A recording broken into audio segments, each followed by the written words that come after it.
Surprise! Yep, this is part 2 of LBT Watch Along with Jurassic June in 2023.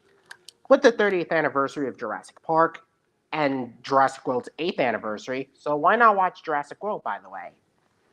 Oh, and guess who I am? Watching, having a Jurassic Park t-shirt and watching one of my favorite films from 2015, Jurassic World. Yep, it's on point with the Dino King films, and I love those movies so much. But let's not talk about that and focus on Jurassic World.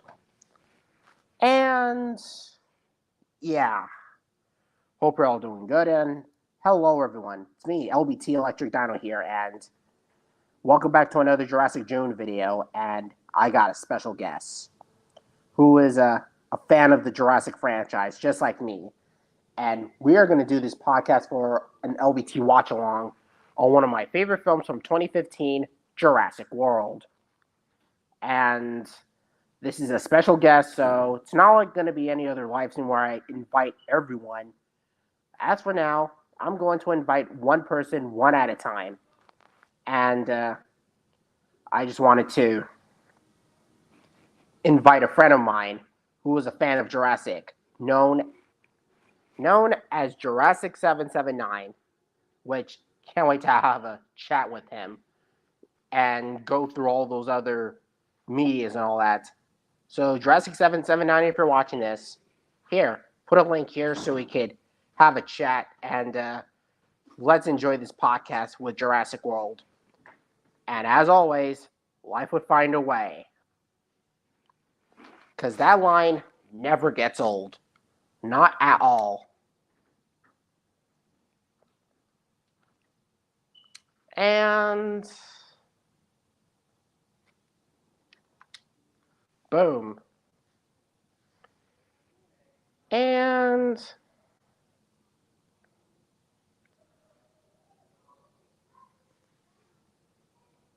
send through link to join the podcast. You are welcome here after all. Just click here so we can have a chat on this Jurassic June. And you are ready. Because I just started.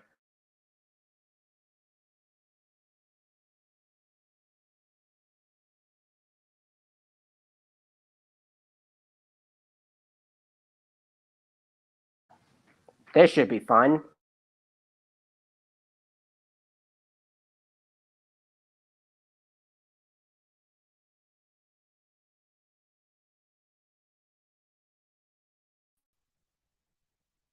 Hello, Jurassic779. Welcome to the podcast of Jurassic Hi, June. everyone. I'm Hi.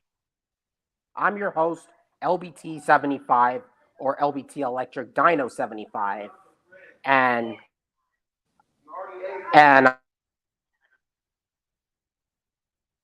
Hello, LBT. How you doing? I'm doing really, really good in this Jurassic June in 2023. And how are you doing? And it's an honor to meet you. And first time having a Jurassic chat with you. Long time no see Oh, since 2015. it's been a very long time, but I really appreciate it. And it's been a long time with you, too. I'm No happy problem. to actually discuss this series with you. It's been one of my favorites since we were together. Mm-hmm. So, And what's, let's start. What's your first order of business? oh, the order of business? Yes, sir. Oh yeah. Oh, and while I do this, I decided to show my dino characters and any other character right in front of you. And for those who Hey, are guys. joining to the chat, this is my cousin who is a fan of Jurassic, just like I do. Mostly Hi, with guys. yeah. Hey there, partner. Welcome to this Jurassic June. And yeah, great to have you back at last. It's been a while, like really a while. Exactly. And I've been waiting to do this podcast with you ever since the 30th anniversary of when Jurassic Park came out for its 30th anniversary, and yeah. And in case while I'm I'm watching Jurassic World, the first of movie course on you Disney would. HD. Of course you would. Of course you would. That was the series that actually kickstarted the series for me. That made me Uh-huh. go back to watch the older ones. Uh-huh. Pretty So nice. I know. So let's get down to business. Well, Yeah. what are you waiting for other people to join, or it's just us? Oh, it's just the two of us because we wanted to Alrighty, do this in quite a while now. alrighty. So, uh, LBT, if I were to say, what made you like Jurassic World as much as I do? And speaking of which, I started liking Jurassic World when Fallen Kingdom came out in 2018, and I was like, "Oh, this is really interesting and really hyped up for." I see. Now, if you were so, what you liked Jurassic World because of Jurassic World Fallen Kingdom, is that so? Fallen Kingdom is the reason why I like the franchise entirely, especially how they follow up with the first Jurassic World movie and the first Jurassic Park movie from 1993. Hmm. Wow. So that's actually very interesting. Because for me, what actually made me love the series more was Jurassic World Dominion because it had more usage of dinosaurs. Not only did it have more dinosaurs, the events of the movie all added up, making it a bit more better. Because I always preferred Dominion than Fallen Kingdom. Oh, and not to mention, I actually got most of the toys that resemble the dino characters from Fallen Kingdom, like the Carnotaurus, Baryonyx, Stigi Moloch, and even with the Indoraptor, which is the primary villain in Fallen Kingdom. To me, I honestly love the Indoraptor of Jurassic World Fallen Kingdom. That was honestly one of my favorite hybrids because how it was actually made in the film made it more raptor looking because I I just liked its design and everything, how it thinks. It's basically one of the much more smarter dinosaurs I've seen in the franchise thus far. I mean, I have to give it credit. It's even smarter than the Indominus Rex. It's double the raptor because the DNA, it's the way Henry Rule fused that thing, added more raptor, made it pretty interesting. So the Indoraptor was a knockout score for me. I just love the Indoraptor. It's one of my favorite hybrids. Like I have a lot of pictures with that Indoraptor, even to the extent Same that here. I use the custom design of the Indoraptor to custom design some dinosaurs of my universe. Pretty nice. And whenever I Well, see this creature on screen for Jurassic World Fallen Kingdom, I went crazy with the Indoraptor. Hell, the way that he tore off Ken Wheatley's arm was kind of brutal and somewhat deadly in my opinion. And not to mention, I remember having a Mattel toy version of the Indoraptor, and I still have it to this day, and it was really amazing. let's be honest. That guy pretty much deserved it because he was messing with the Indoraptor. I would have torn his arm too if I was the Indoraptor too, but the Indoraptor already did it for him. But the way Fallen Kingdom shows how the Indoraptor is pretty intense for me. I love I actually loved how the Indoraptor was made, you know. How it shows its higher intelligence, how it shows it's a problem solver. That's one thing I loved about it. It's a problem solver. It thinks. It doesn't just act, it thinks. Exactly. And yeah, especially how he whipped up his tail and then gets Ken Wheatley's attention, and then Ken Wheatley doesn't even know what he's messing with. After messing up with these dinosaur teeth from other dinosaurs, I truly agree that he deserves his death. What actually made me even love the Indoraptor even more was the fact that despite it not be able to get into the elevator, how did it know to destroy the elevator pad? Because this thing took time to destroy the elevator pad to open the elevator. That scene was still shocking to me. I still had questions about that because if if I'm looking at a creature like that, because if a creature, to me, if a creature, you're a creature, there's like a difference between animals in the animal kingdom. So if a creature has that kind of intelligence to activate buttons, or especially elevator panels that has like a passcode or something, the Indoraptor just broke that thing and that thing opened. It's still like that is still a very high tenth of intelligence right there. I'm not sure the Indominus Rex had that kind of intelligence to crack open such safes, but we knew the Indominus was intelligent. But that Exactly. thing was beyond that particular scene. That was beyond intelligence. That was fucking genius. Exactly. Not to mention the way that she uses her claw to poke through the gyrosphere and then almost break through that glass of the exhibits. I mean, if if she would have caused the whole thing to his paddock, then it things went chaos, literal chaos. And Exactly. not to mention killing off these dinosaurs for sport. That kind of reminds me of One Eye killing off dinosaurs for sport in the Dino King movie, the first Speckles movie, where he killed that ankylosaur by lifting it and then shoving it to the ground, and then killing that Therizinosaurus and all that. I mean, One Eye is a total monster, and that could be said about the Indominus. Literal. Though Though for the Indominus, I do have a reason on why it acted the way it was, that it was killing for sport.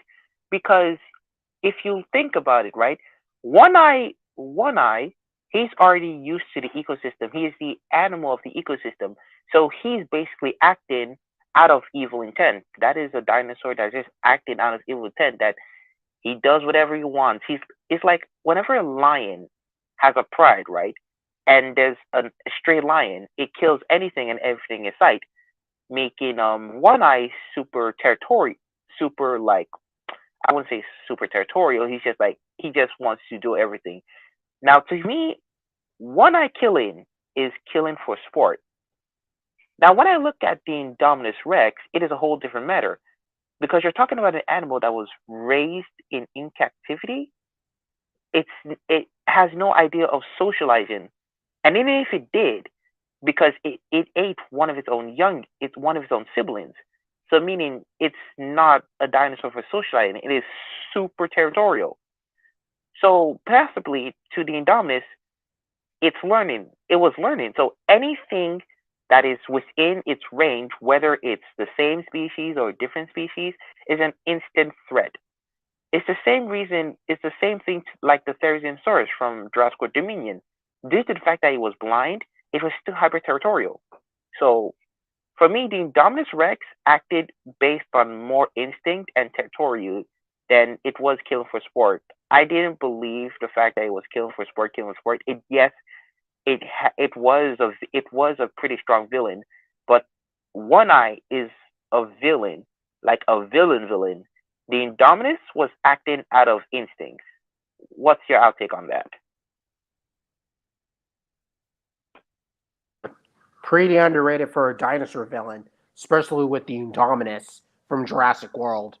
How powerful she is, flipping up that ankylosaur and then killing it, and killing off six sauropods in a row. Six freaking sauropods. like these Mm, apatosauruses, and tragic. then yikes. And one of the sad scenes of the apatosaurus death scene kind of reminds me of the death of Littlefoot's mom from The Land Before Time, the first film. And Oh God, nice. you, yeah, you realize how sad it really is seeing the apatosauruses die and all that stuff. And Yeah, the most yeah. shocking thing about the first Jurassic World movie is that the only animatronic that they use is the scene with the dying apatosaur, and that was it. Yeah, 90% of that film was CGI, which was kind of an upgrade. I actually not gonna lie. Yeah, upgraded CGI for the dinos and upgraded looks, which seems really interesting. And I like how they redesigned the older dinosaurs to their newer looks, especially with the Triceratops, the Parasaurolophus. But I'm fine with the Stegosaurus. But the Stegosaurus in the Lost World had like a uplifting tail, like it's not dragging it to the floor. But as for the No, Stegosaurus in Jurassic World, they seem like they came right out from the 80s or from the 90s. you see, there's a reason for that. The Stegosauruses on Nubilar are a bit smaller than the ones that were on Sorna, because you can tell from the film alone, by the films alone, they were much more. The Stegosaurus on Sorna were much more larger than the ones on Nubilar. You can tell by the size, and which explains why the Stegosauruses from Sorna's tails are much more in the air, while the ones on Nubilar are just dragging on across the ground. It's a clear size difference. Yes, I can understand where you're coming from with this, but and I couldn't agree with you harder on that. And not to mention, yeah, oh yeah, with the ankylosauruses, because in Jurassic Park 3, the ankylosauruses are like this brownish peach coloring, while the Jurassic World ones are just bluish gray coloring. And and granted, I do like the upgraded looks of the Ankies, especially with the spikes that they put alongside its back sides of the plating, which makes them look detailed. My thoughts on the Ankylosaurus of Jurassic World.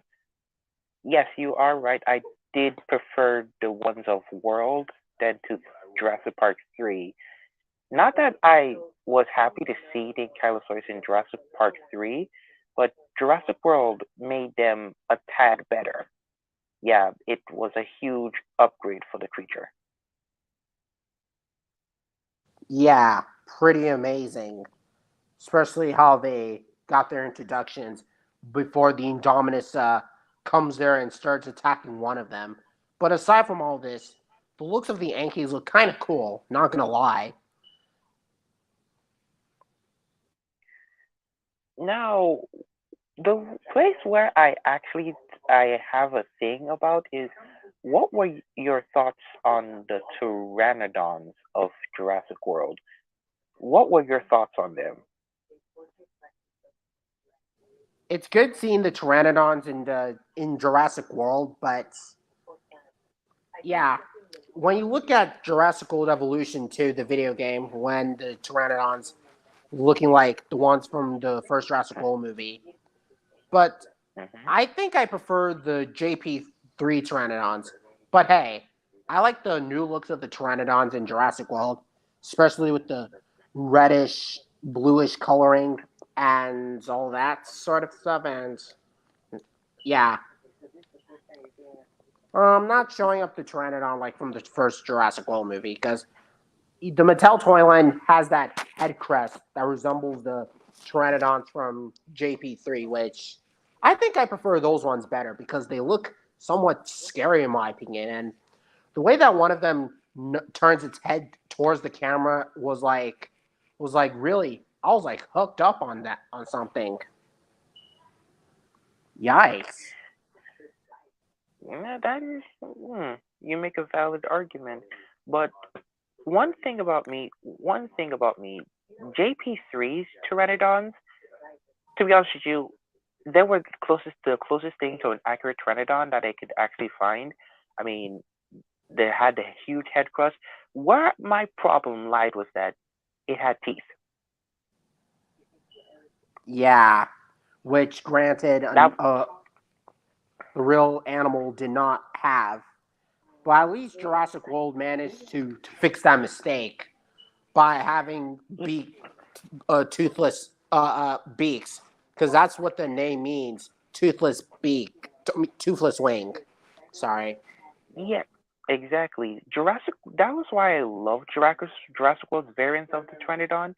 It was a bit more perfect, and it was a bit. It was a lot. What am I saying? It's a lot. It was a lot perfect. I actually loved Jurassic World's Pteranodons, but if you can tell, because I even understand that they have shorter crust, but it's actually a way to differentiate which one is male and which one is female, because they're not just, because if you look at the color designs, right? The red pteranodons with the Yeah. shorter crest are female. However, the blue pteranodons, the ones are male, and the males certainly have the longer have the much more longer crest we all know and love, while the females have a bit shorter ones. But yet, it's the females that are much more popular. Mm-hmm. And um, and so Jurassic World's version of the Pteranodon against JP3's Pteranodon, for me, I actually like the Jurassic World Pteranodon because if you look at the one part of Jurassic Park, right? The Pteranodons of Jurassic Park from the first three movies, well, Pteranodon didn't appear in until like the second movie. They had to change their design twice. You understand? But in the Jurassic World saga, it was a complete straight. They just used that same Pteranodon design because that's how many people actually love that version of the Pteranodon. Yeah. Oh, and speaking of which, there's also another pterosaur which I liked that appeared in the 2000 movie Dinosaur.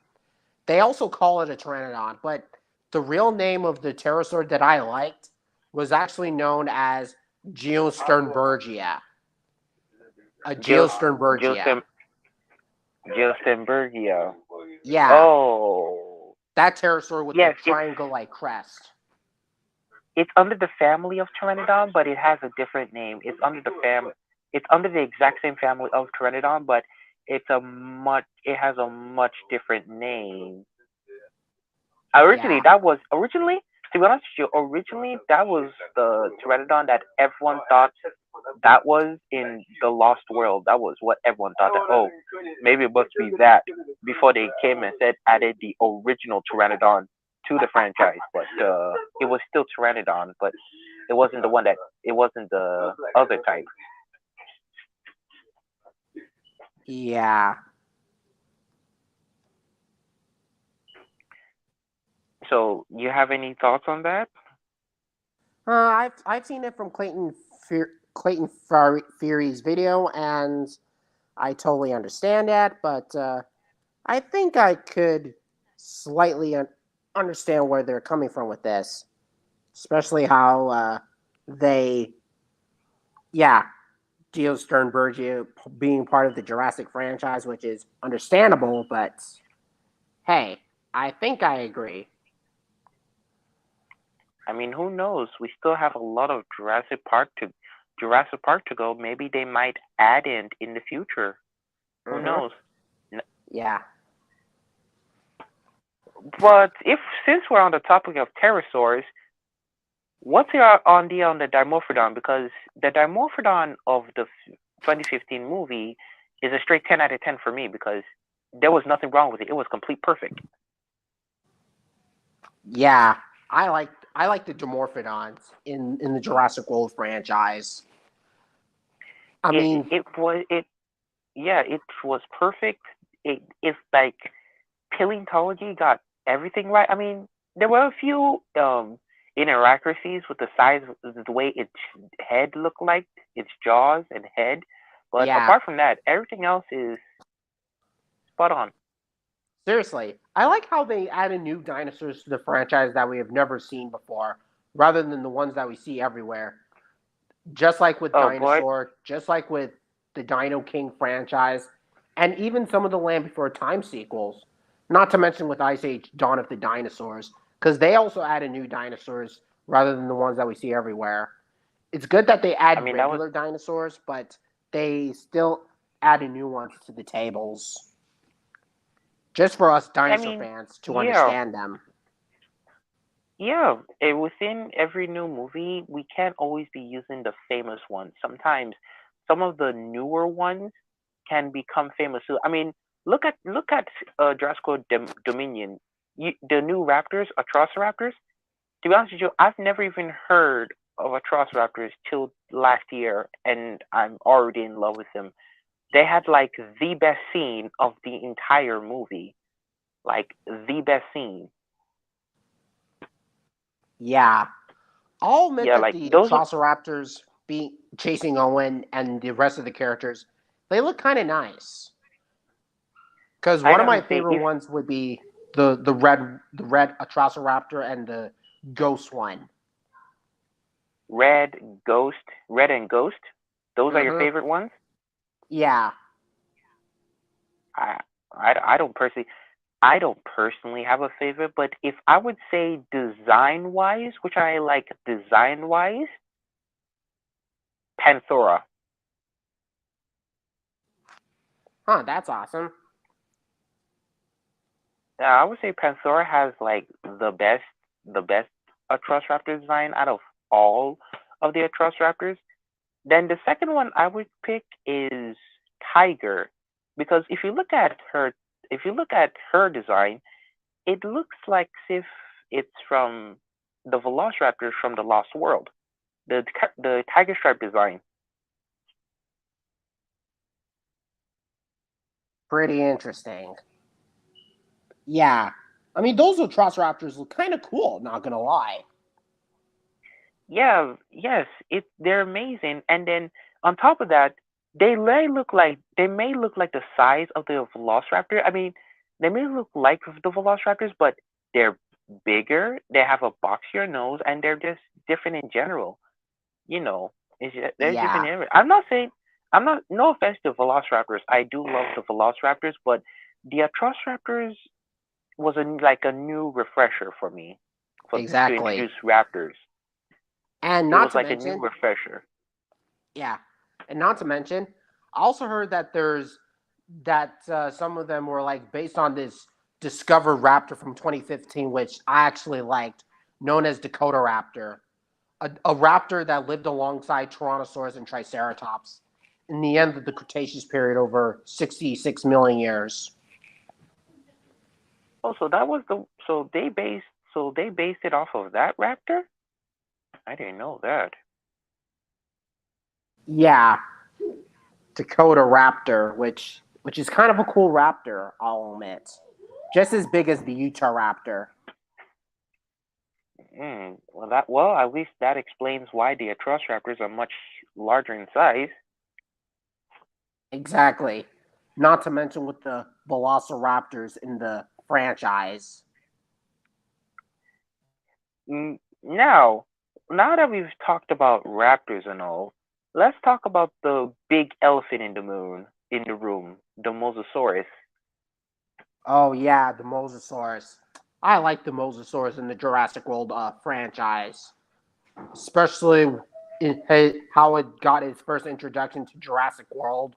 The way that she jumped out and grabbed that shark and starts eating as a snack. I mean, that was really amazing. Yeah, it does. But then when you start looking at other games like Jurassic Park the game, then which they introduced the Tylosaurus. I mean, I know people say that the game Jurassic Park the game is soft canon, but to me that feels a lot more canon than usual, because if you look at it, if you look at it, some stuff from Jurassic Park are actually there. and the Tylosaurus was basically Jurassic Park's first official marine reptile. I mean, what's your outtake on that? Because it's a bit confusing, to be honest with you. Oh yeah, Tylosaurus in Jurassic Park the game. Yeah, Yeah, it gives me those Speckles vibes by saying Tylosauruses came, smelling blood. Those disgusting 100-foot long sea monsters. And yeah, I think the Tylosaurus design in the Jurassic franchise looks all right, but yeah, I liked the design. I liked the design, but I I just well when I found out that Tylosaurus actually existed in the franchise, it just didn't feel unique as what the Mosasaurus gave us. You yeah, know, it just felt like a smaller version of copy and paste. But the Mosasaurus actually gave us a show. It wasn't just some hungry giant fish monster. exactly. But in Camp Cretaceous, they managed to make the mosasaur and distract the mosasaur for whatever it was doing. And yeah, it's good seeing mosasaurs in the Jurassic franchise, but in Fallen Kingdom, the way that one of the surfers was like surfing and then the mosasaur just comes up there, tries to attack one of them. I mean, it was Oof, kind of thrilling in my opinion. oof. Our rest in peace, that guy. Rest in peace. He had a good life. Now he will Exactly. forever be stuck in a. Now he will forever be stuck in a dragon's body. Yep. And not to mention those vibes in the Lego Jurassic World video game where after the Mosasaur took the Indominus, we can see how funny it is. The Indominus was playing cards with the remaining people that are eaten in the Mosasaurus, Hmm. like that ACU guy, Zara, and even one of the paddock people for the Indominus. Hmm. So on my mode, the Mosasaurus in the Jurassic Park franchise, well, yeah, Jurassic Park franchise since Jurassic World is part of Jurassic Park, was a good addition. And if you look at the size difference, it increased in size over the years. If now Jurassic now the Mosasaurus now it's so freaking huge that it's towering over like the blue other marine reptiles like the blue whale or such. And recent and in the Jurassic World canon, people have seen the Mosasaurus hunting with orca to hunt great white sharks, meaning that the Mosasaurus can tolerate some sea life, but not all sea life. Yeah, not to mention, I think it's like almost towering over like the Lyopleurodon that we see from the documentary Walking with Dinosaurs. You know, Walking with Dinosaurs, where the Lyopleurodon picking up that Eustriptus spinatus and then taking it to the sea. I mean, it was Yeah, huge, so yeah, massive it that was. Yeah, it was huge. It was huge, but recent discoveries have shown that Mosasaurus was actually much more larger than the Lyopleurodon. So it will be a huge gap. The Mosasaurus would be way huger than that Lyopleurodon, right? If you when you look at the logic of things. yeah. I mean, that Lyopleurodon was so massive in Walking with Dinosaurs. And not to mention with the two Tylosauruses that we see from Speckles the Tarbosaurus, especially when they Mm, one of them picks up one eye and then feeds them into the ground. And I mean, it was terrifying, especially with the two mm, Mosasaurs picking up one eye and then yeah, because if I compare the mosasaurs to Jurassic World to the two Tylosauruses from Speckles, you can understand what I'm talking about. I that is a very good argument, but you're talking about the you have to understand this that the movie in the Tylosaurus or Mosasaurus in the Speckless Tarbosaurus, those are a bit much more closer to accurate versions of the animal.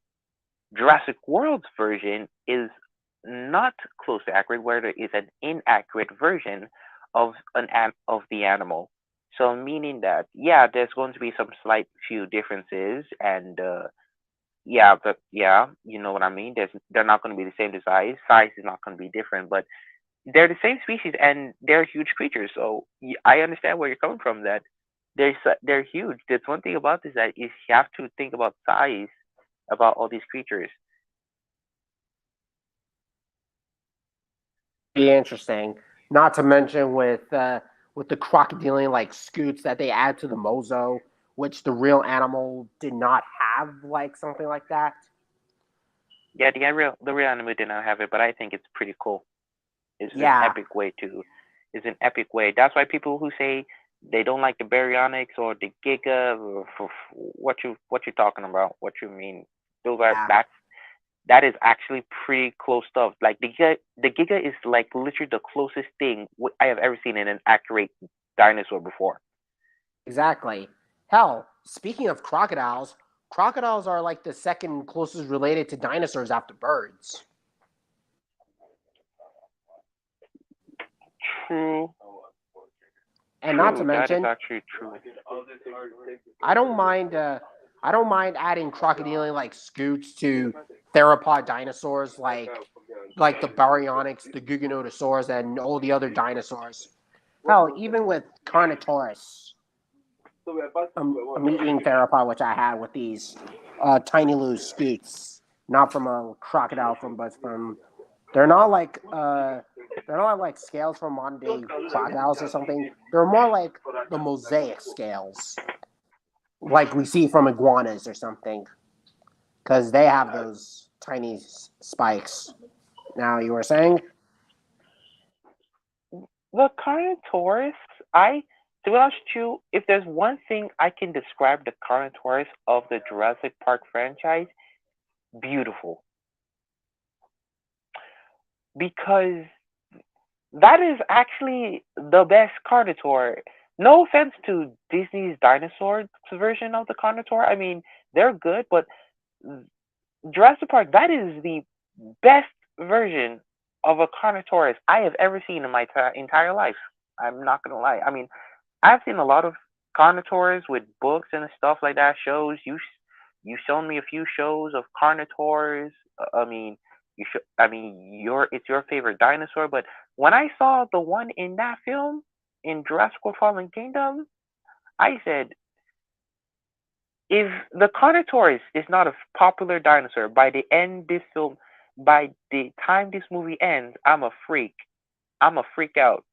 And then now Carnotaurus has been a recurring character into the franchise.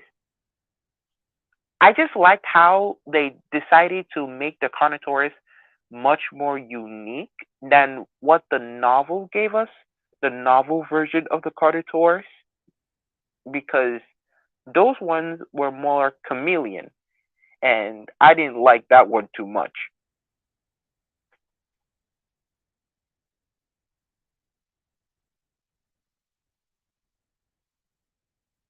yeah, pretty interesting. And I like how the Carnotaurus was introduced to Jurassic World: Fallen King, and I was like, what is a Carnotaurus doing in the Jurassic Park franchise, by the way? And I mean, the way I look at the Carnotaur from Jurassic World: Fallen Kingdom, I went crazy with the Carno. That's why I ended up liking the Jurassic World franchise entirely.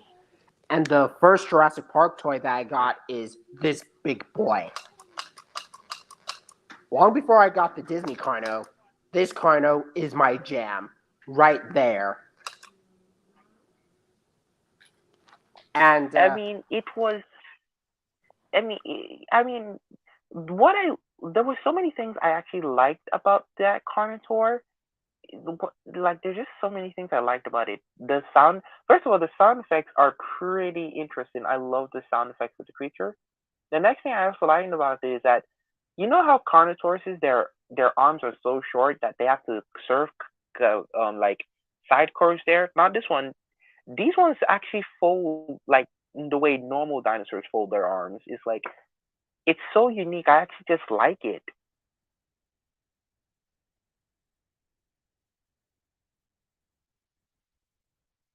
Yeah, pretty awesome. And uh, yeah, not to mention with the Carnotaurs from Dinosaur, looks like they're not alone at being Carnotauruses anymore, because now we got Jurassic World, Dinosaur King, the Speckles franchise, and Prehistoric Planet, which their Carnotauruses look kind of cool. And no wonder why they decided to take inspirations from the Carnotaurs from Fallen Kingdom, especially with how this reddish orange Carno from Prehistoric Planet Season 1.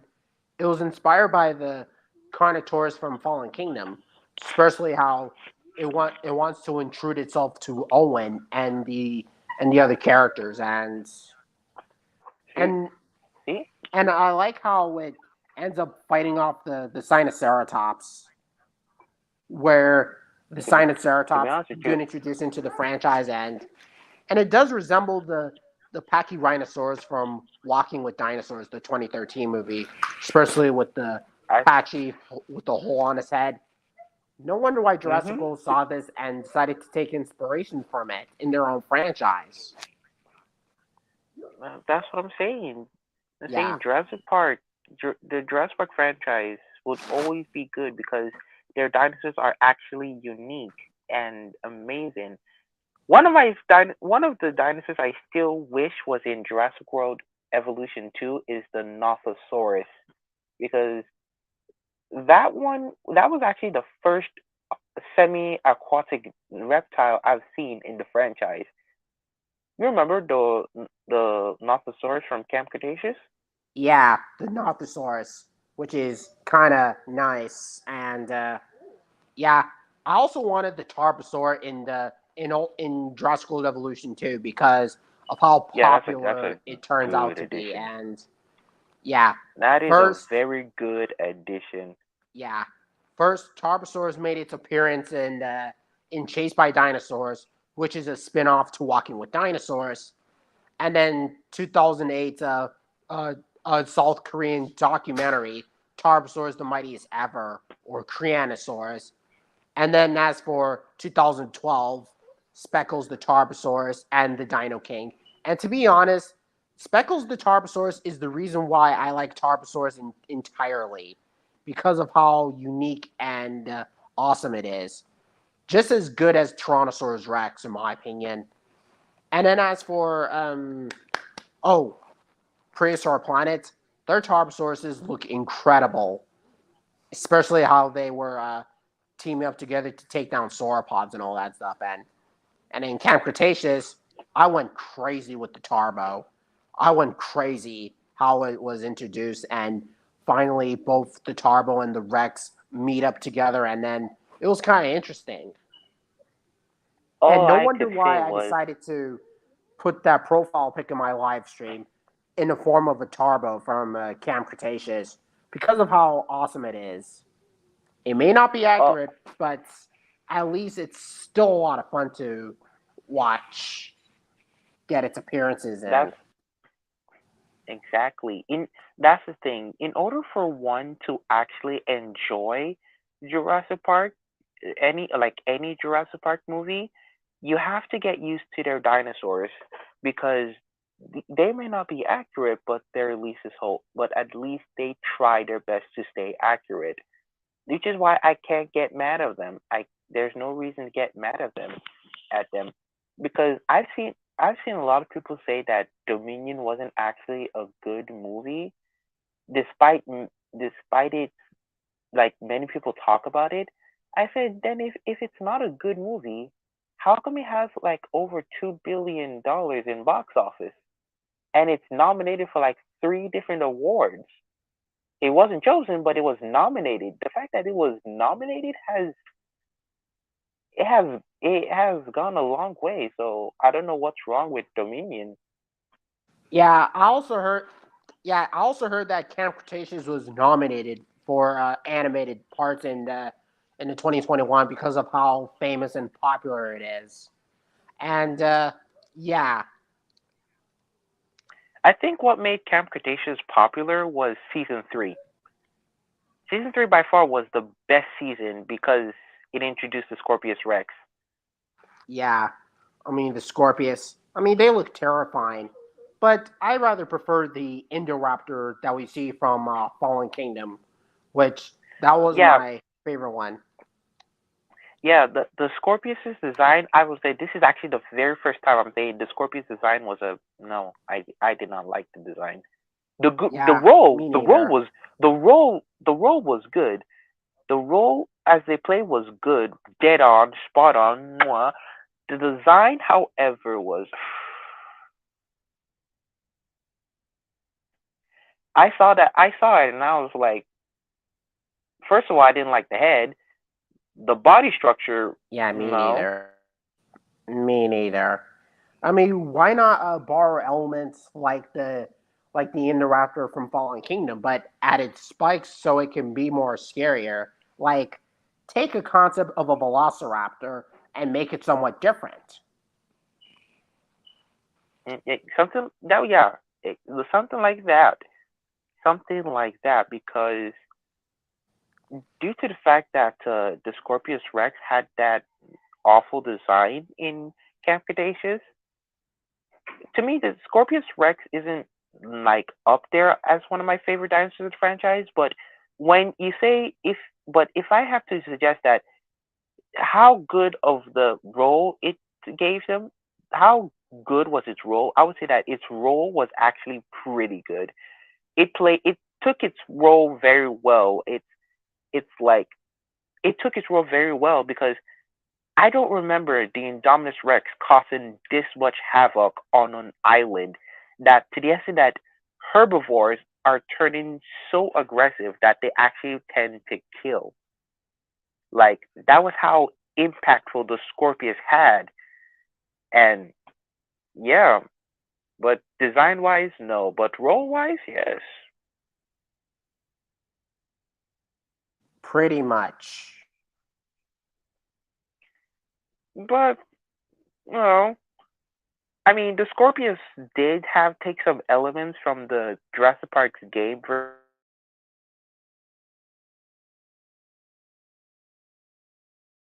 Give me a moment.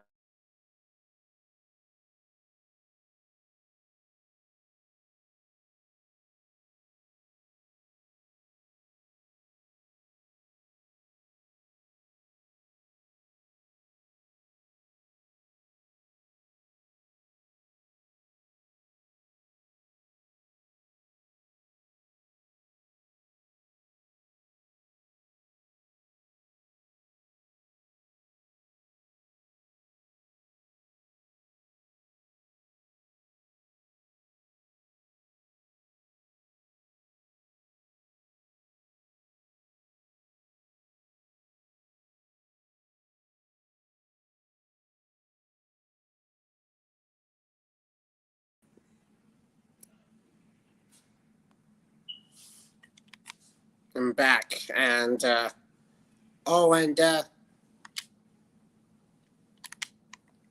I apologize for that, and I really wanted to bring my friend back here. I think he was not done yet because I think I've heard some of the parts, but don't worry, this is not the end of the podcast, so keep steady and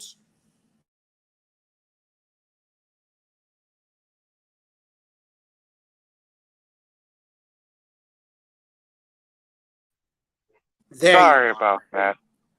Sorry Yeah, about that. sorry about that, and I decided to restart this, and now let's go back to what you were saying in the Scorpius, because I'll admit that the design is not that great, not as good as the Indominus and Indoraptor, but its role Mhm. that it played was really terrifying, especially how it Exactly. kill off these dinosaurs, and they even kill a large Brachiosaurus. Like, Yeah, yeah, no which is a joke. feat. Yeah, that is a feat that I bet if the Indominus Rex could pull that off, I would believe. But the Scorpius Rex is not Indominus size.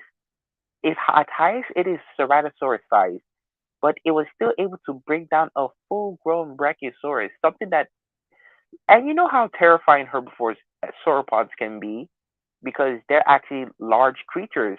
I mean, look at Dreadnoughtus. Its name literally means fear nothing. So it's basically going to fight something like a Brachiosaurus is basically going to fight against an Indominus. But for a Brachiosaurus to be running from a dinosaur that is not even its size, yeah, you have my vote. Pretty much. And not to mention, there are other species of sauropods like Elamosaurus, who lived alongside Tyrannosaurus rex, Omiosaurus, and Mamentosaurus, which Mamentosaurus got its appearance in the Lost World Jurassic Park, but only for a brief moment and all that. Yeah, it wasn't really on the one of the popular herbivores like Brachiosaurus, Apatosaurus, and Dreadnoughtus. Yeah, and I like the Dreadnoughtus, especially in the prehistoric planets where they have these air sacs coming from their necks just to fight off each other. I mean, it was really cool. I've never seen herbivores like that before because I always thought that is it like is it like some kind of was it did it always used to have that? Speculative could be like someone mix and all that stuff, but I don't mind the air sacs coming from their necks of Dreadnoughtus, but I just yeah, I actually like the animal design the way it is, and the coloring looks kind of cool. It does remind me of the Denerosaurus from Dinosaur Revolution. You know the Denerosaurus in Dinosaur Revolution, where with the male having the coloring and all that. Oh yes, I remember Dinosaur Revolution. That actually is my favorite dinosaur documentary. Yeah, mine's is mine's is prehistoric planet, walking with dinosaurs, chased by dinosaurs, and even Planet Dinosaur because that is the coolest dino documentary I've ever seen. Hell, even the Spinosaurus looks really amazing in the first episode. Which, granted, we now know that the Spinosaurus from 2020 had like this fin-like thing on its tail, which I don't mind it, but it's possibly one of my least favorite ones. I would rather stick with the 2014 equivalent of Spinosaurus, which that is a much better one, in my opinion. Spinosaurus. Yeah, Spinosaurus. exactly. Wow, I mean we have seen Spinosaurus. The evolution of Spinosaurus just changes every single year. Like every year, the Spinosaurus is just being remodeled. And do you know, to be honest with you, if I were to choose like the best Spinosaurus is Jurassic Park 3. I'm sorry, Jurassic Park 3. I pretty much agree with you. Because Jurassic my Park favorite 3 ones, Spinosaurus. yeah, my favorite ones would either be Planet Dinosaur Spinosaurus and the 2014 Spinosaurus. Because those are my favorite ones as well. Jurassic Park Spinosaurus to me was actually the best version of Spinosaurus. It's the best version of Spinosaurus. It actually shows that yes, this was the largest carnivore in the world, and yes, it's it's up there. Yeah. So, but the thing is that paleontology has changed the Spinosaurus so much. The Spinosaurus has had like 50 different versions of himself, and I'm here like, are you guys done changing this creature? I mean, I know new discovery is coming up every single day, but for the Spinosaurus, I think it's had more than enough of changes because we've redesigned and put back together so many times that Jurassic Park 3's version of Spinosaurus is just too iconic. I love it. I love it. Yeah. Yeah, pretty interesting. And I'll admit that the introduction to Spinosaurus in Jurassic Park 3 was kind of cool, especially how they attacked up that plane and trying to intimidate the characters. And And I'll admit that that Tyrannosaur getting killed off by the Spino was kind of lame. I'll admit, but good seeing them introduction to them. But I like how the Spinosaurus was friends with the Tyrannosaurus in the Dino Dan franchise, which rather than being rivals, they end up being friends with each other. To be honest with you, yeah. To be honest with you, yeah. That was it was actually kind of cute to see those two as friends and not rivals. But it was what I think that was what made the Spinosaurus so popular because it killed the T Rex. And to be honest with you, I Jurassic Park was in a dire need of newer carnivores, so them it's killing the T Rex was like I said, yes, yeah. I mean, it's not Rexy, so yeah, yeah. Go ahead, go ahead and kill the Rex. Because originally, when I was younger, I was like, why did they kill that Rex? It was so fair. It wasn't fair. But as I got to understand, but as I grew older, I said that, you know, all Jurassic Park had was the T Rex. It was time for some newer carnivores, which is why Spinosaurus became a popular hit. Then Indominus, then the Giga. Now, four of them together, they're now like the big four. Oh, and not to mention, there's also Tarbosaurus that is part of the big dinos now. So that means there are five theropods in the Jurassic franchise, like the Rex, the Spino, Oh, Giga, Indominus, and the Tarbo counts. oh, so the fated five. So the big five. Yep, just the big five. I mean, who knows? Maybe one of these days we might see Carcharodontosaurus. I mean, Jurassic World Evolution has already has the stepping stone.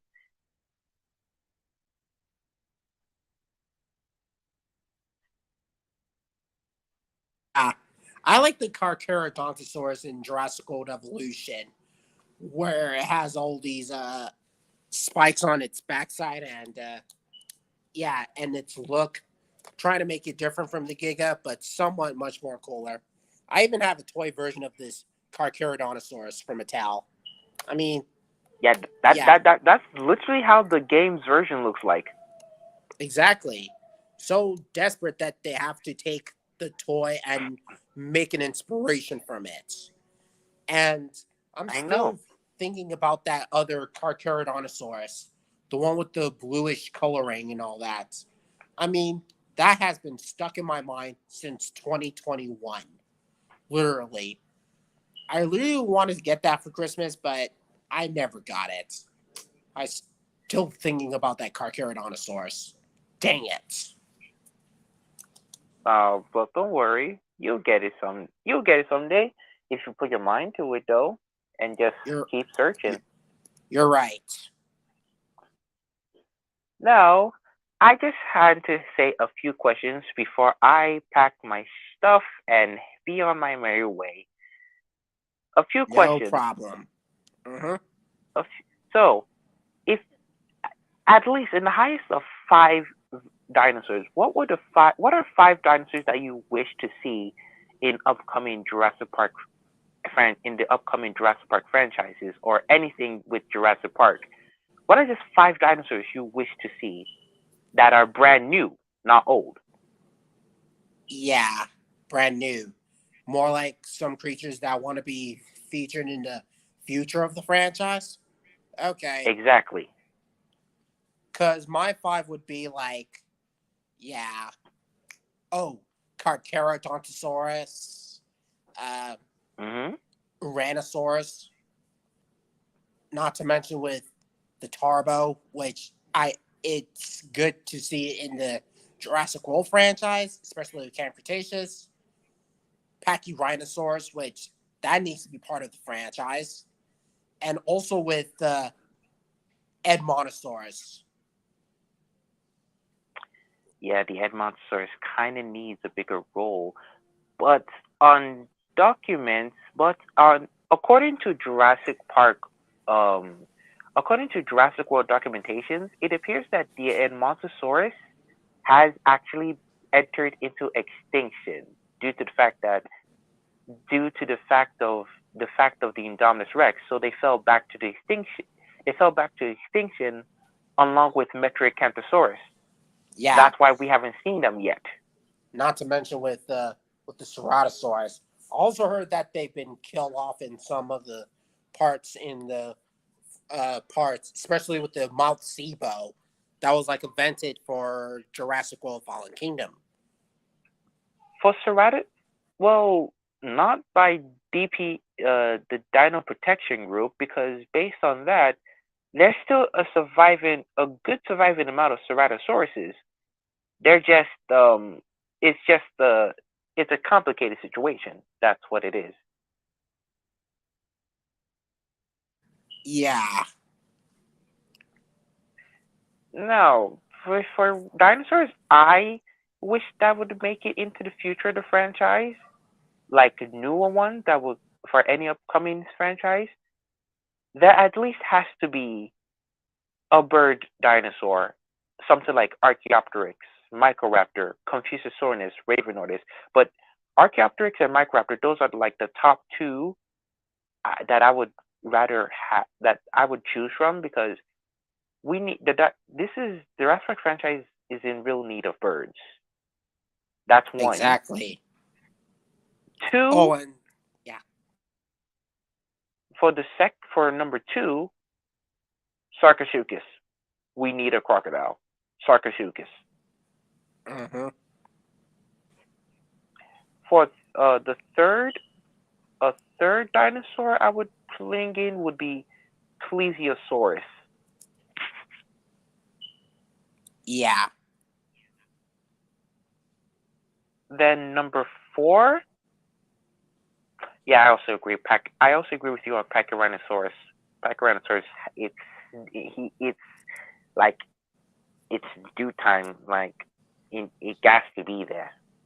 Exactly. Needs to get more appearances. Exactly. And the fifth one to actually enter into the franchise.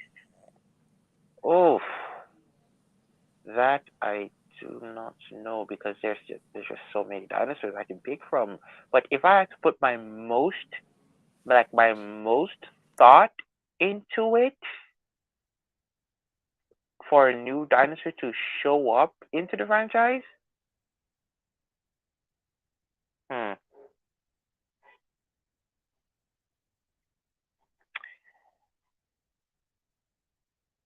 it would be Suchomimus. Oh yeah. Yeah, I like Suchomimus. And oh, and one more dinosaur I have to put out besides the Monosaurs would be Albertosaurus, another relative of Yeah, both T Rex and that's a good one. Tarbosaurus, because we need that dinosaur That to be in the future of the franchise. Luckily, that is a good one. yeah, luckily it has appeared That in is Jurassic World Evolution. Really, really good. that that is a very good dinosaur. But I want to see more of the Suchomimus because in Jurassic Park lore, it is actually a relevant dinosaur because it's in the lore already. It's in there already. We just haven't seen it. Yeah, and even to the website, the Jurassic World website, the Suchomimus is literally right over there. hmm Now, if I would actually want for a dinosaur to return, it will be the Troodon.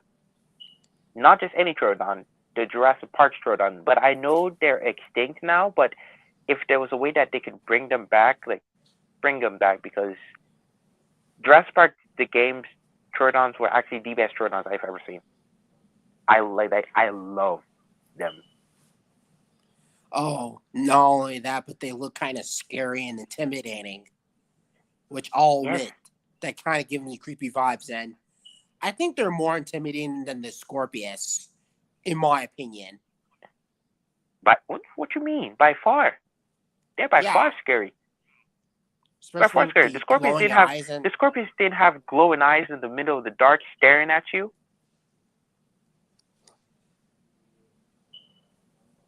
Yeah, I actually like that. Another dinosaur I actually love to see return is Uranosaurus and Nothosaurus. I mean, Uranosaurus was on Nublar, so that means there could be a good surviving population of some dinosaurs on said island. Mm-hmm. And one last dinosaur, Microceratus. Give it a Oh, roll. In fact, please, people in the chat, please, in the comment section of this video, please, let's vote for Microceratus to actually be in Jurassic World Evolution 2, because that is the only exactly. dinosaur that is missing. That is the Yeah. only dinosaur that's missing. It's Let it such a be in. Let it be. yeah. It's such a shame that Microceratus only appeared in a small role in Jurassic World Dominion. But it's still. It's just. It's still there. Like I still saw it. I'm happy to see it now. It's just left for it to be part of Evolution 2. That is literally the only dinosaur that the movie needs. And then on top of that we have to talk about the Mosasaurus, Tarbosaurus, Sinospinus. Yeah.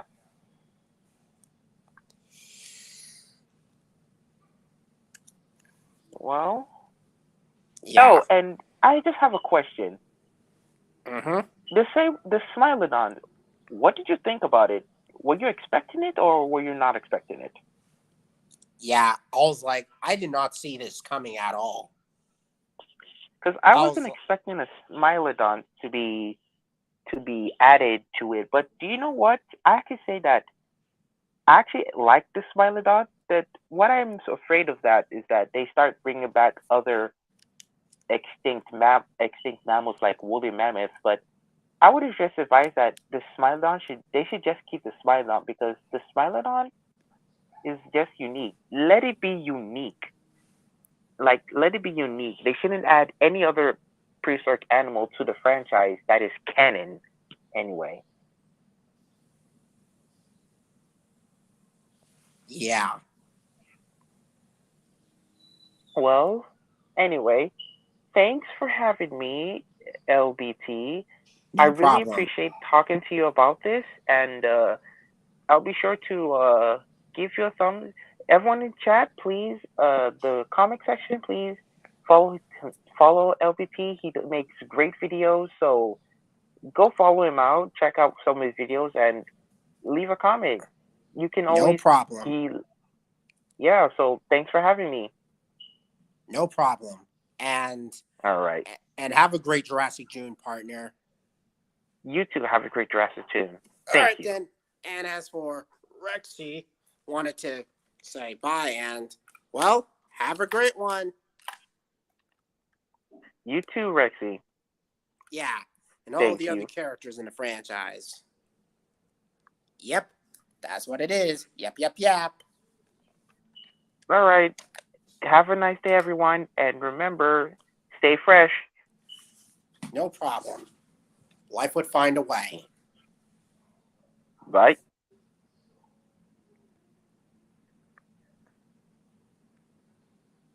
And yeah,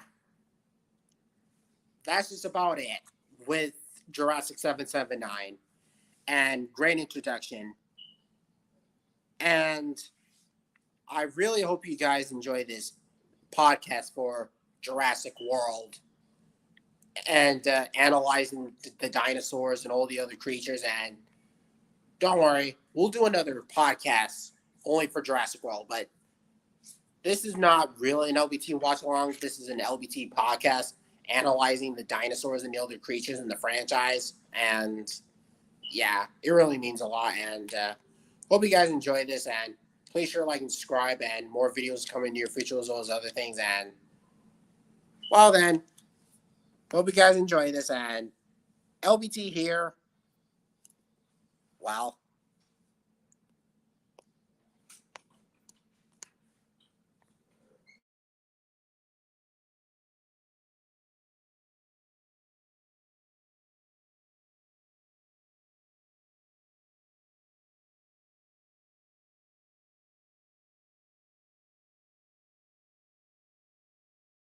on for those of you who are a part of here, Yeah.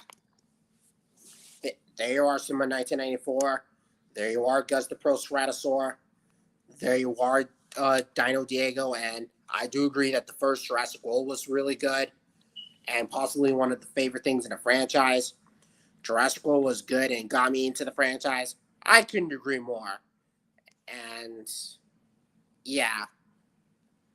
And Chamber Wallace, at last, my favorite Power Ranger fan. For that, it's morphin' time on that.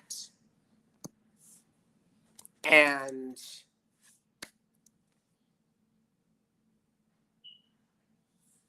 give me a moment.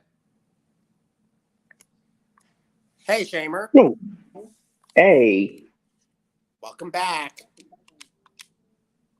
yeah, easier. And I really hope you enjoyed this podcast with a guest of mine. And we just discussed the dinosaur characters in the Jurassic franchise, of how they are depicted and how unique they are. And hello, Creed Studios. Do you want to be part of the podcast? Because we would like to have a chat with each other. Because if you want to be part, click the link here so we can have a big chat. And luckily, there's Red Ranger and Pink Ranger watching Jurassic World. And I'm almost done with the movie here.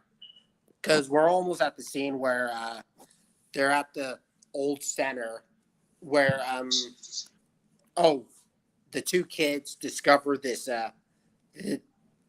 paddock, discover the old Jurassic Park. Mm-hmm. Yeah.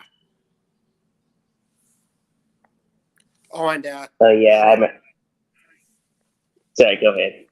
yeah, Creed Studios. What's your opinion on Amphibia? I've not seen the show. Sorry, but I've not seen it. Never heard of it, but I might check it out. So thanks for that question, by the way. And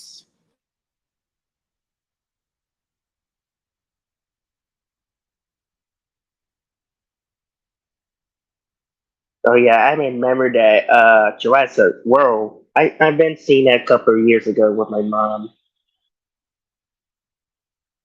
It was amazing.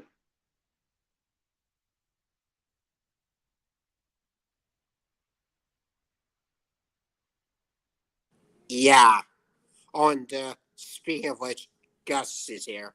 Hello, Gus. Hope you enjoyed this podcast that I did with my friend of mine and a special guest known as Jurassic779, analyzing the Jurassic World media, especially with its dinosaurs and all that, for Yes, I this did see it. Jurassic June. Yeah. It goes. Hmm.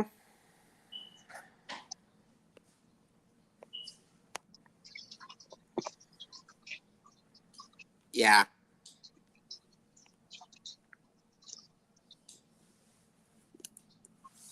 I mean, yeah, it was a fun one. A fun ride.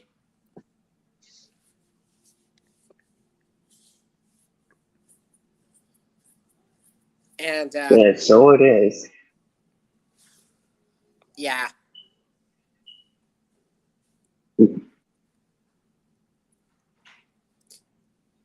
Yeah.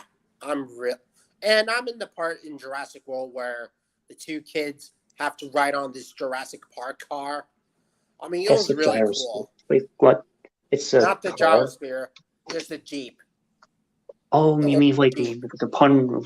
You mean like the part where the pterosaurs were about to attack? Yeah. Yeah.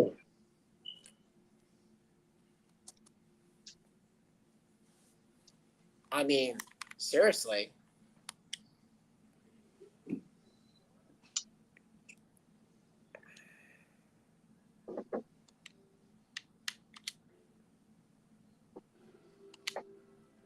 Yeah. And I'm in the part where Simon Mazzarani was chasing the Indominus by being captured by this by this helicopter and then heads to the aviary. And what Nick Hawkins says, it's like a fox got in the hen house. Yeah. And, yeah. I mean, pretty hilarious how he adds up in there. And then Larry was like, no, no, no, no, no, no, no, no, no, no, no. And then the Indominus just screams at the pterosaurs. I mean, it was like cool seeing the Indominus interacting with the other pterosaurs in this franchise. Oh boy. I mean, it was kind of cool when the Indominus roars at the pterosaurs and then scares them off. And yep, all the pterosaurs are free. The pteranodons and the dimorphodons. Yikes. And one of them attacks the plane and uh-oh. It's a helicopter. I mean, helicopter. Sorry. Ooh. Yeah. Man. In some way, it got smashed. Man. The pterosaurus' beak just stabs that guy right into the chest. And yet he was like wearing a vest. And yikes. And yep, the Indominus runs from that explosion. Ay, ay, ay. Yeah, rest in peace, Simon Ronnie and Arif Khan. I forgot the actor's name. Yeah. Yeah, I feel sad for the actor. He's no longer with us anymore in 2020. And it was actually kind of sad seeing the actor go like this in 2020. Not to mention with Chadwick Boseman, who played Black Panther in the Marvel Cinematic Universe. Oh yeah, I remember that. I remember some of the stars passed away. Yeah, and But they were the good ones. Oh look, someone came up with a comment saying, "What's your opinion on Burger King?" I say it's okay. I mean, I liked it. I like the burger, like the plain burger. It tastes very good in my opinion. I like the fries and also like the Coke in there. Yeah. I'll admit that the chicken nuggets is kind of nice, but and man, it was crazy and how nostalgic it is. For my penguin, I think it was great because me and my brother and my mom, I had it a lot of times. My mom didn't order it, so I just had cheeseburger and the fries and the drink. Oh yeah. That was good.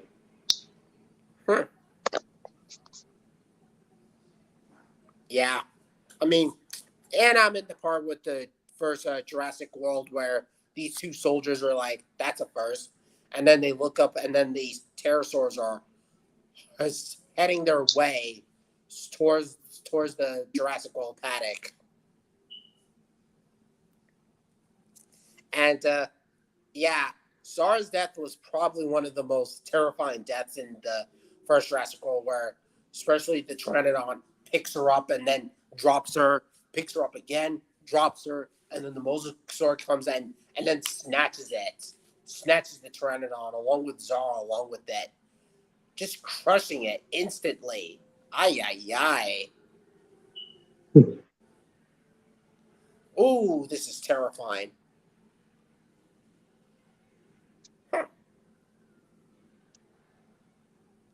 Oh! Man, this is crazy. Yeah, no, like I seen that movie a couple years ago, and it really is serious. And the funny thing is that I also heard that me and Jurassic779 had a big discussion that the female ones was like the reddish ones, and the big bulky ones represents the male.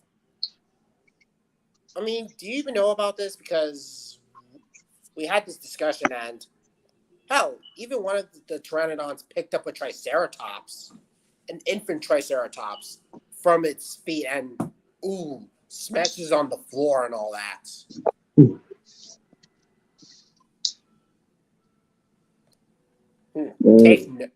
Take notes, The Good Dinosaur, because that's how you do your pterosaurs more scary and threatening in the least. Not as threatening as the mighty Hexagopteryx from Planet Dinosaur or Prehistoric Planet, because I prefer the Hexagopteryx from Planet Dinosaur, Prehistoric Planet one, because that is my favorite one.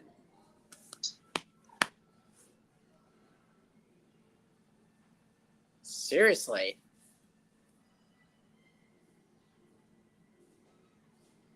Oh, and I'm in the part where Zara dies because of the pterosaur attack.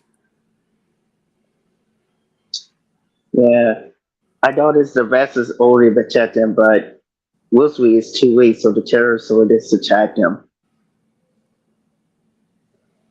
And here goes the mosasaur, and gotcha. Gotcha. I even saw this in the theater from 2015, and I was hooked. And yep, they're at the part where they have to shoot down these pterosaurs with darts. Ooh. Ow. And one of the Dimorphodons picked up one of the Dimorphodons. Man wrangles Owen and then tries to bite his face and all that. And yikes. That kind of hurts. Well, that's going to leave a mark, at least for him. Oh. There you are, Gus.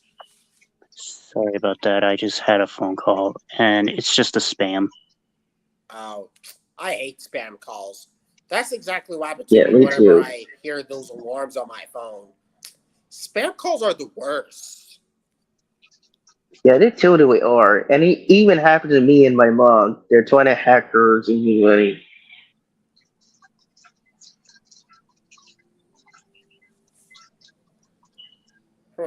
Son of a language. I hate spam calls. And I still hate them to this day. Yes, me too. Oh, and speaking of which, I also heard that Rebor is doing a Giganotosaurus between the lip one and the lipless version, like Tyrannotherium mentioned it. Which, honestly, I'm actually excited for what they have to do with the Giganotosauruses and all that. Because I really wanted that Giganotosaurus to be in this Rebor, since I've not seen them before. Granted, I did see them from Mamu, and yeah, hopefully they put on this Weaver and also to make the good designs.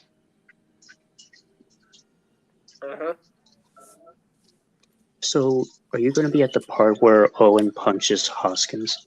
Yeah, I'm in the scene right now where I'm in the scene where Hoskins harasses the Raptors, and yeah, I can't believe Hoskins was using the Raptors to take down the Indominus. Like, how the hell would small carnivores take down an animal this large? Like, that is one of the dumbest things that Hoskins ever done. And yeah. And that's kind of brutal.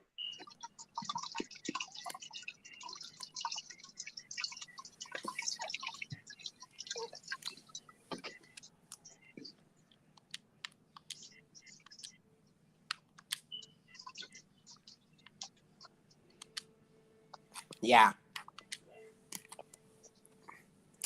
seriously, I like how Owen punches Hoskins when Hoskins was like, "Your mother had has finally arrived," and Owen tells him like, "Get the hell out of here and stay away from my animals." Yeah, like that.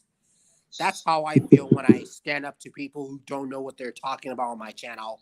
I was like, "Get the hell out of here and stay away from my favorite media and all that." And I just punched them and I was like, "Keep my favorite media things out of your mouth and all that." And here's my other line. Guys, you wanted this to happen, you son of a bitch. Yeah, like that. Like Gus pointed that out. Good thinking, Gus. Good thinking.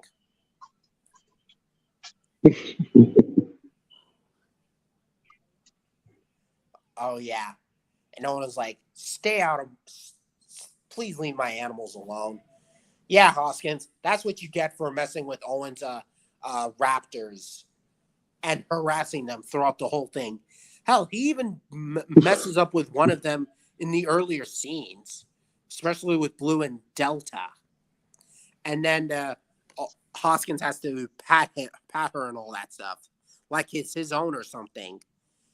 And Owen has to point out, "You made them, and now you think you own them. You do own them.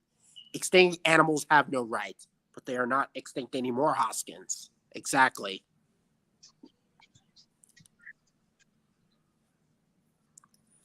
Hoskins. And I'm going to the part where Owen is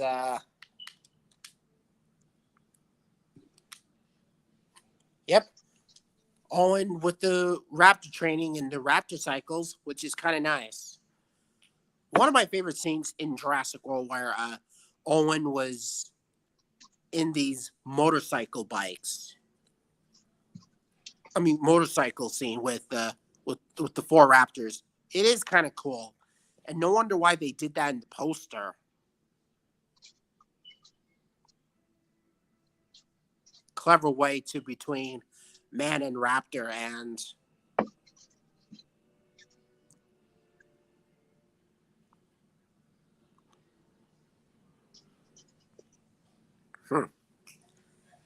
and they're heading their way to stop the Indominus because, man, the animal's out of control, and they need to do something. Oh, and speaking of which, I also heard that there's this new figure for the Indominus Rex called the Camouflaging Indominus from Dino Trackers. I'm getting that figure because I've never had an Indominus figure in my life, despite it having from 2019, and I also heard that it's a bit smaller than the one from 2019. Yeah, no shit.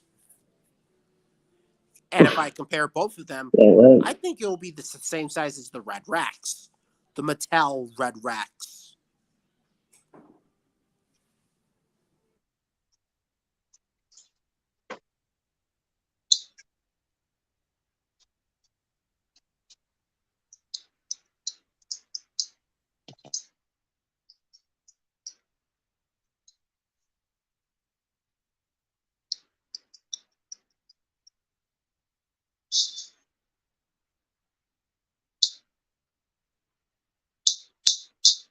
Sorry about that, but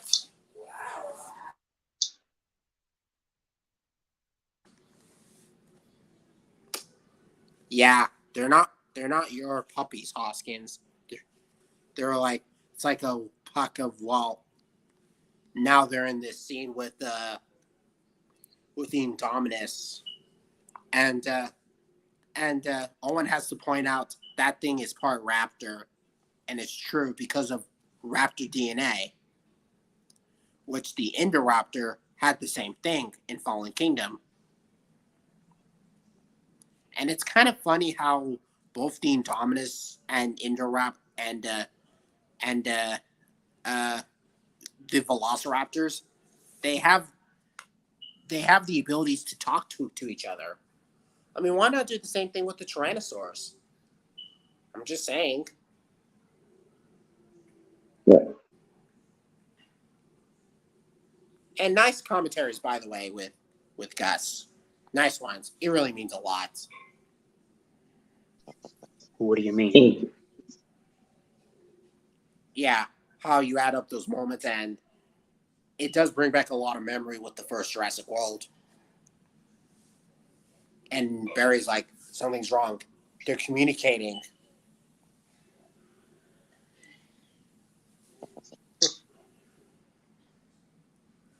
Yeah. That thing's part raptor. And Indominus was like, kill them before they get a lot worse. Huh. It's kind of insane when the Indominus mind controls the raptors and telling them to kill off the humans and all that stuff, except Owen. But other than that, the raptors randomly kill off the remaining soldiers, and one of them gets blown up by a missile, which I feel sad for one of them. I think it was Charlie that gets blown off. Yeah, I think it was Charlie.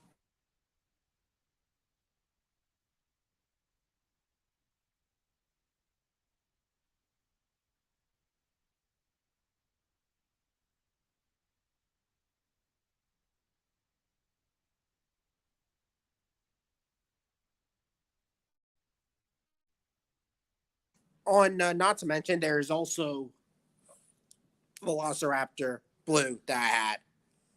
Yeah, the one from the Jurassic World media decided to put that there. Huh. Yeah.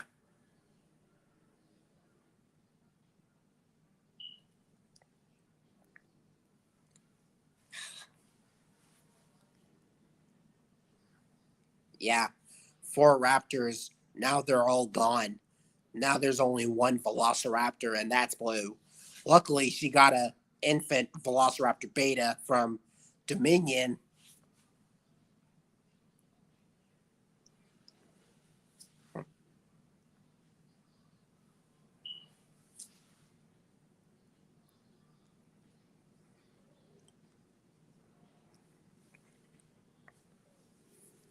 Yeah, and I'm in the scene where the raptors chase after the 2 kids, and Claire tells them like, "Do not tell your mother about that ever." At least you got to tell them something. At least one of them fought off a raptor by using a taser, and then just taserizing them. I'm just saying. Yeah.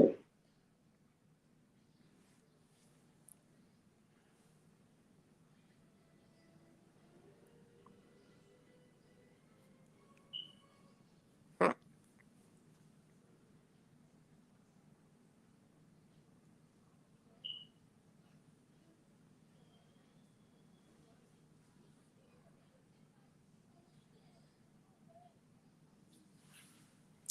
Yeah.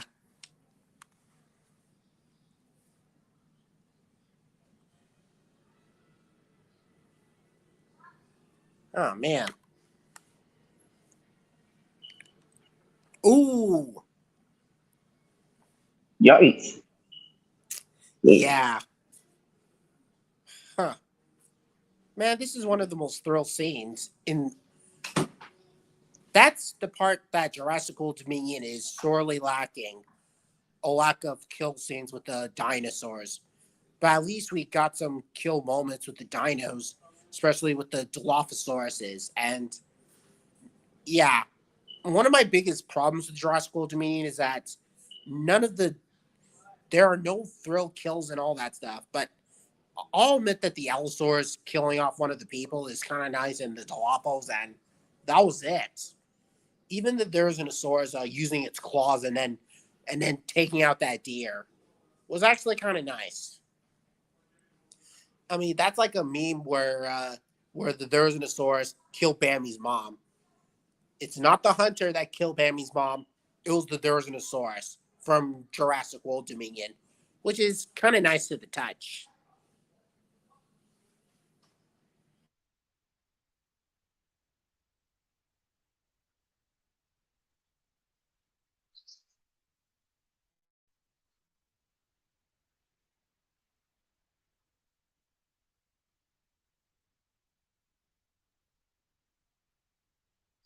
I'm at this ending where they discover what the Indominus is truly made of other dinosaur species. Pretty interesting.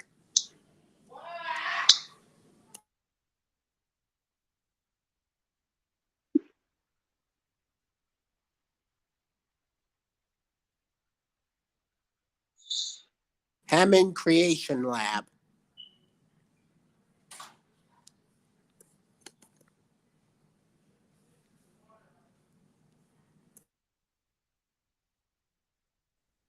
And the part where Hoskins gets killed. Yeah, by Delta. I mean, it was actually kind of brutal, and that's what he deserved. It's the same thing that Ken Wheatley gets chomped up by the Indoraptor from Fallen Kingdom, where his arm was chomped off by the Indoraptor for messing up with his teeth and all that. Because after what he did to the other dinosaurs, especially with the Stegosaurus, where he takes that thing and then takes it and then use it for its tooth collection and all that stuff. Like, what kind of a guy uses teeth for his tooth collection and all that stuff? Like a necklace or something. And he'll be like, this would be a Yeah. perfect centerpiece for my necklace. Okay, in Jurassic World the game, like the Lego Jurassic World the game, why is there Echo instead of Delta killing Hoskins? Oh, yeah. The Lego one, yeah, they actually make this kind of funny where it's kind of complicated which raptor which is which and all that stuff. In the nighttime, where the first we now know that Charlie was dead by getting exploded and all that stuff, but I never understood why Hoskin even calls them boy and all that stuff. They're all female and all that stuff. Just he was like easy, easy boy.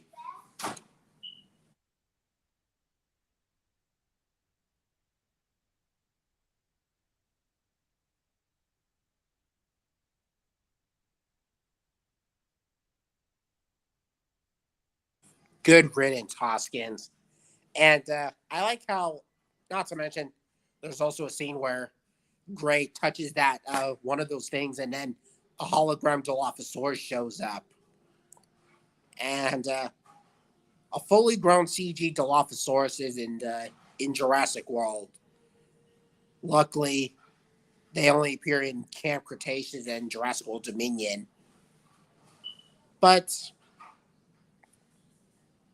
the Dilophosaurus, kind of a nostalgic moment.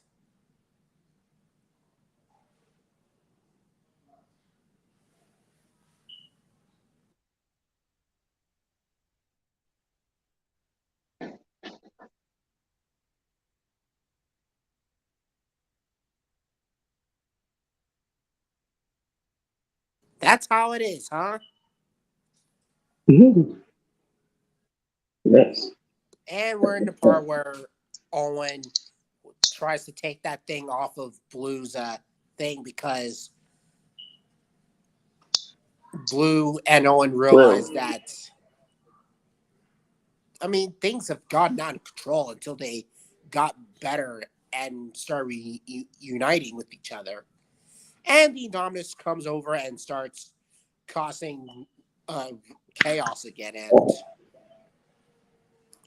oh boy, this Indominus, she looks angry. oh yeah, I remember that. I do remember that scene in that movie. She does look really angry and get Ooh, revenge.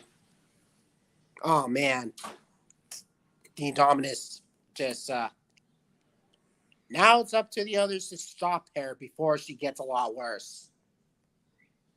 And they begin to attack. Yeah, second one. Yeah, and not to mention she has to bring up Rexy. Claire brings up Rexy from the first Jurassic Park movie, which I'm happy that they brought her back. And And Yeah. Gray has to point out by saying that we need more what? Teeth. We need more teeth. Man, that scene never gets old. Not at all. After an 8-year Not never. hiatus of Jurassic World. Perfect way to celebrate not only Jurassic Park's 30th anniversary, but for Jurassic World's 8th anniversary. Looks like someone came into the mix, and happy Jurassic June, Brandon. Oh, hello there. Sorry. Welcome. Yeah, back happy to anniversary to Jurassic. that too. Yeah. I just got here. Sorry, it's been a long time since I've been to a meeting before. Sorry about that. Yeah. Yeah, remember, be patient. Yeah, and Anyways, I am. we're almost done with the first Jurassic World movie. Because I think I might do Oh, by the way, I I might was do gonna one show you podcast this. for I might do one podcast go ahead, for LBT. Jurassic World and Jurassic World Fallen Kingdom, but maybe some other time in this Jurassic June. Or some other podcasts is what I wanted to do. So you're about to say, Brandon? Sorry to interrupt you. Go ahead, Brandon.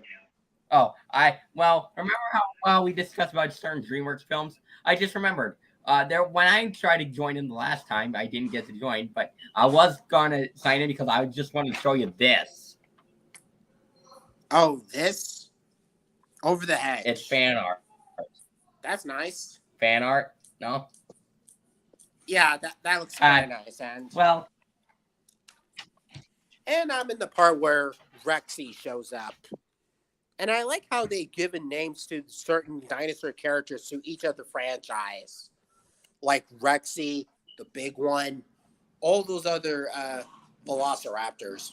Man, I can't believe I keep forgetting these dino names in the Jurassic franchise.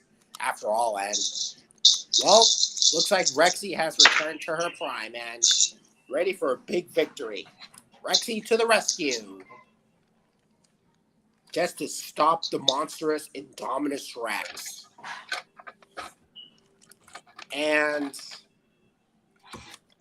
yep, guess who made it back?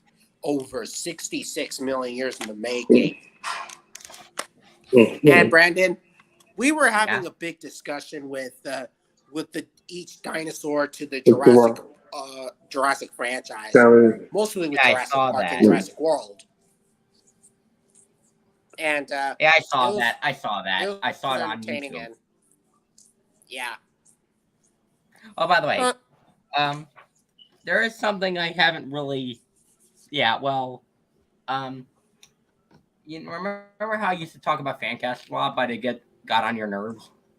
Yeah, let's not talk about it. And I'm on the third act with the Jurassic World where Rexy fights off the Indominus Rex, and then the Indominus overpowers Rexy and all that stuff, and then the Rexy fights it, and then it kind of brings me back to memories of the first Dino King movie where One Eye fights off Speckles twice.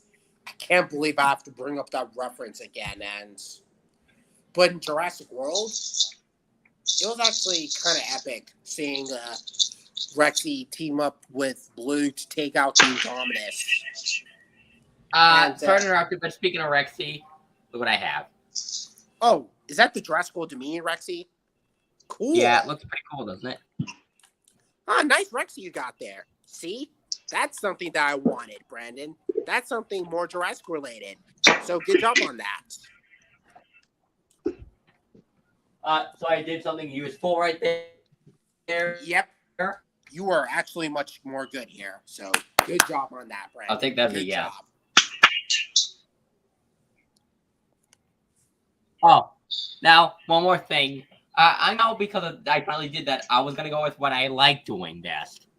Yeah, Nosaurus. Well, Rexy, Nosaurus is a cool is here. Toy. A cool dino element. Hello, it's me, Nosaurus. Believe it or not, Braden actually made a fourth movie to a Dinosaur Stray franchise. Did you know that? Oh, that's interesting. Can't wait to see that on front end.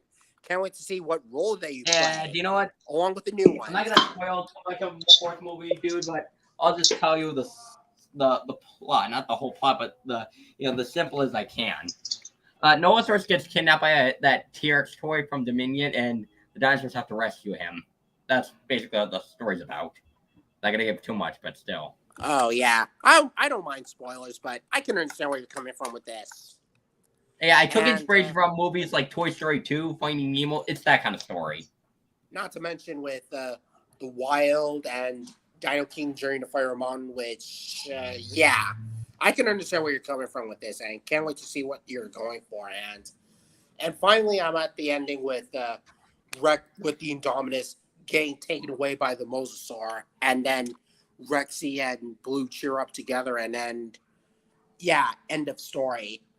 Now that the Indominus has been finished, nothing really is after Sorry Jurassic about World my ever mom, again. by the way. She just appeared out of nowhere. Oh, Sorry about it's that. all right.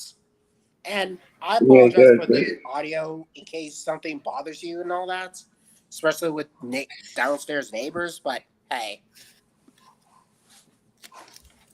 at least my characters are almost fine over there, and yeah, they're having a good podcast for this Jurassic June in 2023. And so next Friday, we'll do a re-podcast for Jurassic World and all that stuff. And if I apologize for anything, I would like to apologize and do them in this other Friday podcast, because Wednesday's podcast was a specialty.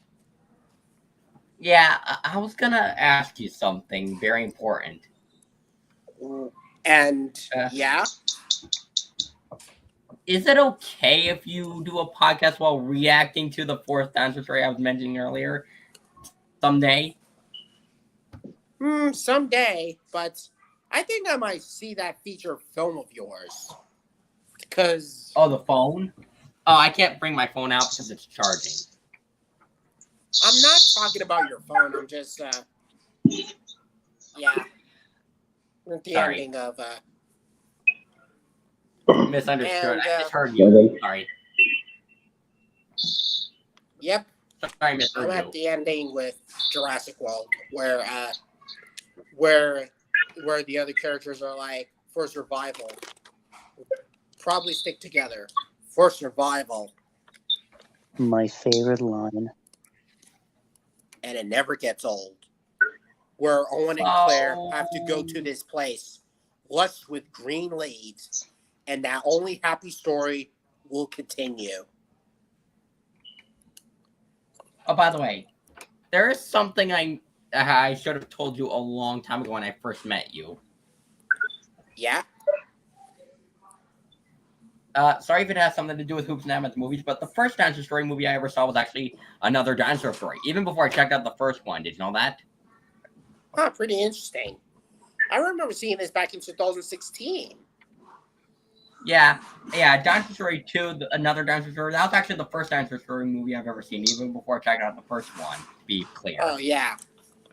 Man, that never gets old. And yep. I'm serious. And life would find a way. Over 66 million years in the making. Yeah! It's about to get wild. And as for the others, life would definitely find a way. I'm just glad to be here. It's just that I is. haven't been here in a long time, that's all. Yeah.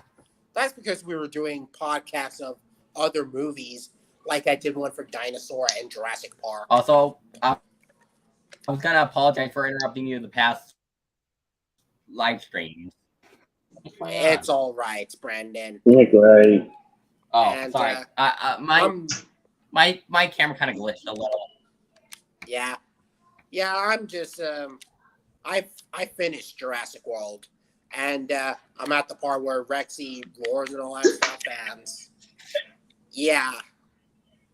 I mean, I absolutely Sorry, I burped. finished watching Jurassic World, and yeah, I actually like Jurassic World. I mean, it's a pretty good movie in my opinion, with some cool scenes, cool moments, and it does bring back the nostalgic love of the first Jurassic Park film from 1993, thanks to the 30th anniversary to Jurassic Park.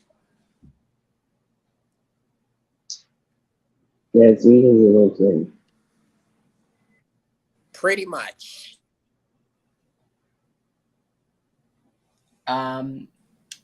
Yeah, and I just wanted to end off this live stream because it was actually really, really good.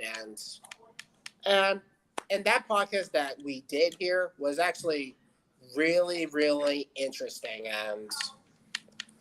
And I really hope you guys enjoy this LBT podcast over 66 million years. And Wait. Yeah, never mind. You were saying? I'm going to end this off. I was just gonna say, do you, next time, can I please join the next live stream? I'll try my best, and yeah. So, hey. Sorry for asking. And we're about to end this off, so later. Maybe next time we'll talk. All right, then. That's right. In the next live stream, by the way, if I can really make it. Thank you, It's about to get wild. Yeah. Over the next Jurassic June, over 66 million years later. And it's about to get wild. And as for the rest of you, this will be the end of our tale. No, literally, seriously. All right, then, everyone, let's fade the flag and later. Whoopsie, forgot about that part. And let's end this off.